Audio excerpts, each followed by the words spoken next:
Hello, मी मेघा. आज मस्त असं दोडक्याची भाजी बनवायला घेतली.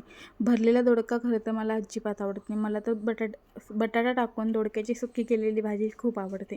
पण घरातल्यांसाठी मला अशी भाजी बनवावी लागते. तर मी भाजी कशी बनवली ते सांगते. तेल गरम झाल्यानंतर त्याच्यामध्ये जिरं मोहरी टाकलं, त्यानंतर ठेचलेलं लसूण टाकला, कढीपत्ता टाकला, मस्त फोडणी करून घेतली आणि टोमॅटो टाकले. टोमॅटो 5 मिनटं मऊ झाल्यानंतर त्याच्यामध्ये चिरलेला दोडका टाकला. 2 मिनटं दोडका वाफेवर शिजवून घेतला. त्यानंतर मग धना पावडर, जिरा पावडर, चवीनुसार लाल तिखट, हळद एवढं टाकून थोडासा गरम मसाला वरून टाकला आणि मस्त असं भाजी मिक्स करून घेतली. त्यानंतर शेंगदाण्याचा कूट टाकला, पुन्हा एकदा मिक्स करून घेतलं आणि थोडंसं गरम पाणी टाकून भाजी छान असं शिजवून घेतली. जेवढा हवा तेवढाच रस्सा केला होता. मी जास्त अजिबात बनवलेला नव्हता. खरं सांगू का, खूपच छान भाजी झाली होती. त्या दिवशी तर माझा उपवास होता म्हणून मी दुसऱ्या दिवशी खाल्ली.